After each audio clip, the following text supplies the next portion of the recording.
Butterfly എങ്ങനെ move ചെയ്യുന്നു?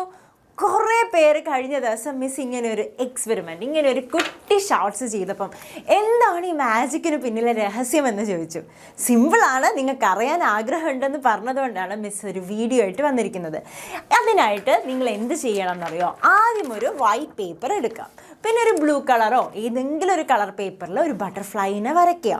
എന്നിട്ട് ബട്ടർഫ്ലൈനെ വരച്ചിട്ട് അതിന് പുറകിൽ ഒരു ഈ കാണുന്ന പോലെ സേഫ്റ്റി പിന്ന് കാണുന്നുണ്ടോ? സേഫ്റ്റി പിന്നോ അല്ലെങ്കിൽ മൊട്ട് സൂചിയോ അങ്ങനെ എന്തെങ്കിലും കളക്ട് ചെയ്ത് വെക്കാം. നിങ്ങൾക്ക് നല്ല ഭംഗിയിൽ ബട്ടർഫ്ലൈനെ വരയ്ക്കാം കേട്ടോ. ഇത് മിസ്സ് വരുന്നത് അത്ര ശരിയായിട്ടില്ല. നിങ്ങൾക്ക് നല്ലോണം വരയാൻ അറിയുന്ന കുട്ടികളൊക്കെ ഉണ്ടാവില്ലേ? അപ്പം നല്ല ഭംഗിയായിട്ട് വരയ്ക്കാം. എന്നിട്ട് എന്ത് ചെയ്യണം എന്നറിയോ? എന്നിട്ട് ഈ പേപ്പറിന് മുകളിൽ ഇങ്ങനെ വെച്ച് കഴിഞ്ഞാൽ ബട്ടർഫ്ലൈ ഇങ്ങനെ മൂവ് ചെയ്യോ? അങ്ങനെ കൈകൊണ്ട് മൂവ് ചെയ്തിട്ടാണോ കാണിച്ചേ? അല്ല. ഇനിയാണ് നമ്മളുടെ പ്രധാനപ്പെട്ട ആൾ വരാൻ പോകുന്നത്. ഈ മാഗ്നറ്റ് ആണ് നമ്മളുടെ പ്രധാനപ്പെട്ട ആള്. കുറേ പേര് കമൻറ്റ് ചെയ്തു, മാഗ്നറ്റ് അല്ലേ മിസ്സേ ചോദിച്ചിട്ട്. യെസ്, മാഗ്നറ്റ് വെച്ചിട്ടാണ് നമ്മൾ ഈ മാജിക്ക് ചെയ്തിട്ടുണ്ടായിരുന്നത്. എന്ത് ചെയ്യണമെന്നറിയോ? ഇനി ഈ ബട്ടർഫ്ലൈനെ ഇവിടെ ഇങ്ങനെ വെക്കുക. എന്നിട്ട് ഈ മാഗ്നറ്റ് ഇതിന് തൊട്ട് പുറകിൽ വയ്ക്കുക. അപ്പം എന്ത് സംഭവിക്കും?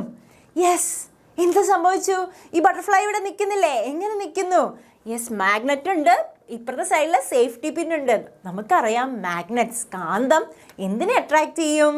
മെറ്റൽസിനെയൊക്കെ അട്രാക്റ്റ് ചെയ്യും അല്ലേ? ഇവിടെ കാന്തം എന്തിനെ അട്രാക്റ്റ് ചെയ്തിട്ടുണ്ട്? ആ പിന്നിനെ അട്രാക്റ്റ് ചെയ്തു. ഇനി നമുക്കിവിടെ വെച്ച് കാന്തം മാഗ്നറ്റ് ഇങ്ങനെ മൂവ് ചെയ്ത് കഴിഞ്ഞാൽ എന്ത് സംഭവിക്കും? മാഗ്നറ്റിനെ ഇങ്ങനെ മൂവ് ചെയ്യാം.